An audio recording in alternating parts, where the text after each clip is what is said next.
This is Reuters Today. Coming up, the US in flames, the viral video that's taking North Korea by storm. And watch your back, Murdoch. There's an old rival in town.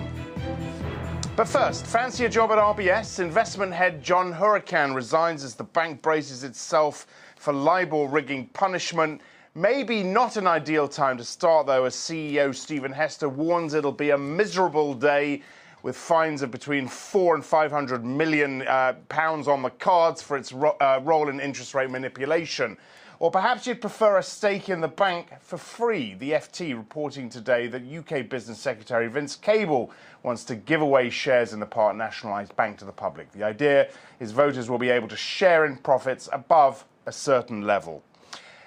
So watch out, Rupert Murdoch. Long-time rival John Malone strikes a £10 billion deal for Virgin Media, the UK's second biggest TV provider. Liberty Global's move to buy the British cable group pits him directly against Murdoch, whose Sky B is currently Britain's leading pay TV service.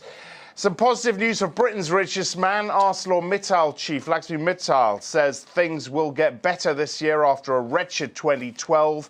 The world's biggest steelmaker posting a net loss for the year after writing down the value of its European steel business.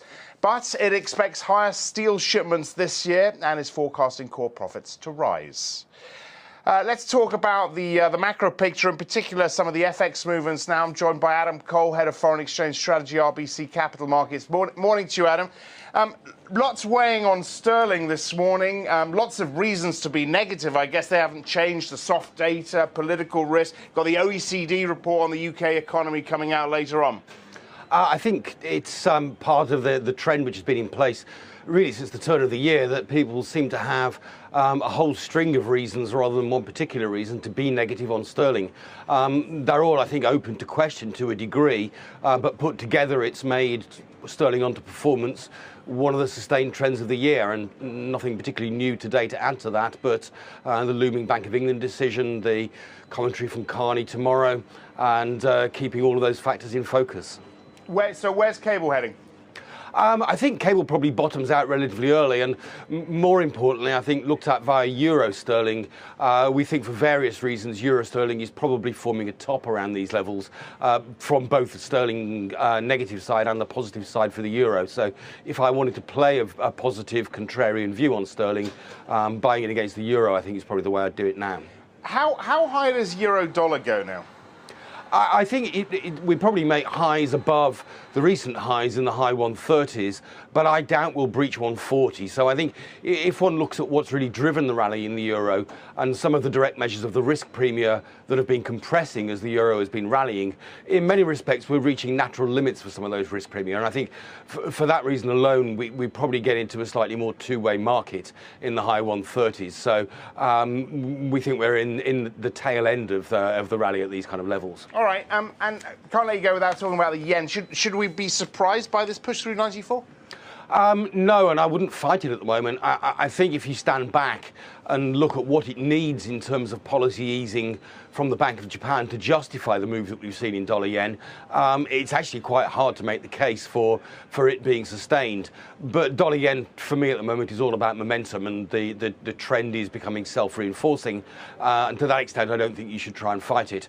If there's going to be a watershed, then perhaps at the time at which you get the personnel changes at the BOJ, the market focus may shift a little to delivery of policy rather than just delivery of rhetoric, which is really all we have so far. But at the moment, I think it's the trend is becoming self-feeding, and I wouldn't fight it. OK, Adam, thanks a lot. Staying with Asia, Indonesia has been one of the world's investment hotspots, but rising political risk is now posing a threat. Tara Joseph reports.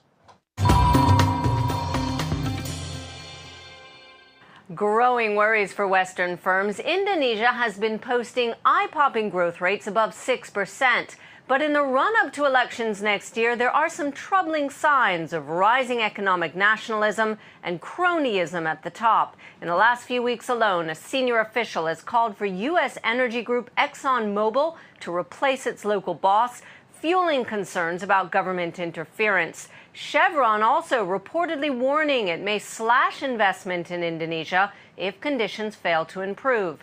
And the U.S. has lodged a complaint with the WTO against Indonesia's import restrictions. Now, Indonesia is still aiming for a 23% rise in foreign direct investment after a record set last year, but the government may have to prove it can still woo investors. A Chinese Navy ship has been caught pointing a type of radar normally used to aim weapons at a Japanese naval vessel. Japan's Prime Minister Shinzo Abe has called the incident regrettable and dangerous. Hopes of a thaw between the two countries had been rising recently since tensions began in September when Tokyo nationalized a chain of rocky uninhabited isles in the East China Sea. And from narrowly averted crisis to the stuff of nightmares, New York under missile attack is a remote dream for impoverished North Korea, but its latest propaganda video shows exactly that. The surreal dream scenes of a US city in flames as seen from a fictional shuttle are fast becoming a viral hit as North Korea prepares for third nuclear test. That is it for now. I'll leave you with Pablo Picasso's golden muse, Marie-Thérèse Walter. The portrait sold for £28.8 million at Sotheby's in London. Despite economic woes, prices for the most sought-after works have soared in recent years as collectors from China, Russia and the Middle East gain ever more influence. That's it. I'm Axel Threlfall. This is Reuters.